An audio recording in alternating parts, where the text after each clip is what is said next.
انما المؤمنون اخوة فاصلحوا بين اخويكم واتقوا الله لعلكم ترحمون. اعوذ باللہ من الشیطان الرجیم. بسم اللہ الرحمن الرحیم. وبہ نستعین وهو خیر الناصر المعین. وصلی اللہ علی محمد وآلہ الطاہرین. اما بعد قال اللہ تبارک و تعالی فی کلامہ المجید. بسم اللہ الرحمن الرحیم. انما المؤمنون اخوہ.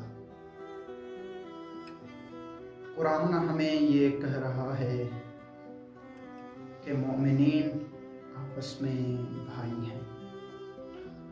تو عزیزان اسلام کے اندر اس بات کی طرف بہت سی تاکید کی گئی ہے، اور اگر دیکھا جائے کہ اسلام میں جتنے بھی واجبات ہیں، خواہ روزہ ہو، خواہ نماز ہو، خواہ حج ہو، ان تمام کا وجوب ہو یا استحبابی جتنے احکام ہوں، اگر ان کے اندر دیکھا جائے تمام کا فلسفہ ایک ہی ہے.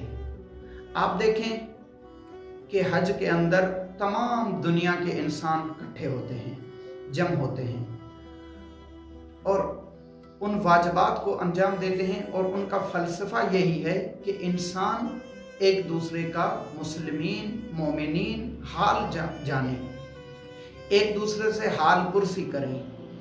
یعنی اگر دیکھا جائے کہ حج کے وجوب کے پس پردہ جو فلسفہ ہے وہ بھی در حقیقت یہ ہے کہ مومنین ایک دوسرے کے ساتھ اخوہ کی مانند ہیں، بھائی کی مانند ہیں، ایک دوسرے سے اس چیز میں ایک دوسرے سے حال پرسی کریں. اور دیکھا جائے اگر نماز میں یہ جو نماز جماعت کا اتنا ثواب ہمیں بتایا جا رہا ہے روایات کے اندر، یہ بھی در حقیقت اس کا یہ فلسفہ ہے. عیدین ہیں ان کے درمیان کہ مومنین آپس میں ملیں، جس مومن کی کوئی مشکلات ہے، جس مومن کی کوئی پریشانی ہے، تاکہ وہ مومن دوسروں کے ساتھ اس کو شیئر کرے اور دوسرے اس کی مدد کریں، دوسرے مومن اس کی مشکل کا حل نکالیں. تو یہ تمام واجبات کا فلسفہ یہی ہے کہ انسان بالاخص مسلمین اور مومنین آپس میں متحد رہیں. اور اگر دیکھا جائے کہ یہ جس ماہ میں ہم روزہ رکھ رہے ہیں اور اس ماہ کے برکات و فیوزات سے ہم استفادہ کر رہے ہیں، اس مہینے کے روزے کا فلسفہ بھی یہی ہے کہ انسان روزہ رکھے اور پورا دن بھوکا اور پیاسا رہے، تاکہ اپنی بھوک اور پیاس سے احساس ہو اس کو کہ میرا دوسرا مومن بھائی جس کے پاس کچھ نہیں ہے، میں اس کی مدد کروں. تو اس کے تناظر میں چند روایات کو دیکھتے ہیں کہ مومن اور ایک دوسرے کے ساتھ ہمکنار اور ہم بھائی رہیں. اس کے لیے اسلام کے اندر بہت سی تاکید کی گئی ہے، بہت سی روایات ہیں. رسول خدا صلی اللہ علیہ وآلہ وسلم فرماتے ہیں المسلم اخ المسلم لا یظلمہ ولا یخذلہ ولا یظلمہ.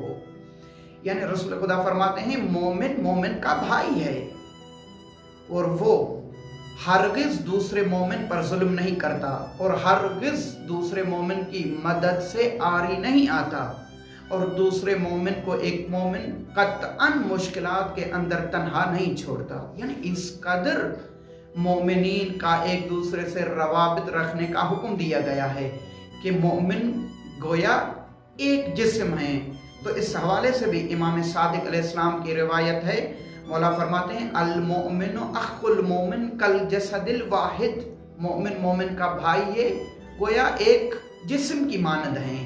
تو آپ دیکھیں اگر جسم کے کسی بھی حصے کے اندر ہمیں زخم پہنچتا ہے، تکلیف پہنچتی ہے، تو پورے جسم میں لغزش آتی ہے، پورے جسم کو تکلیف پہنچتی ہے.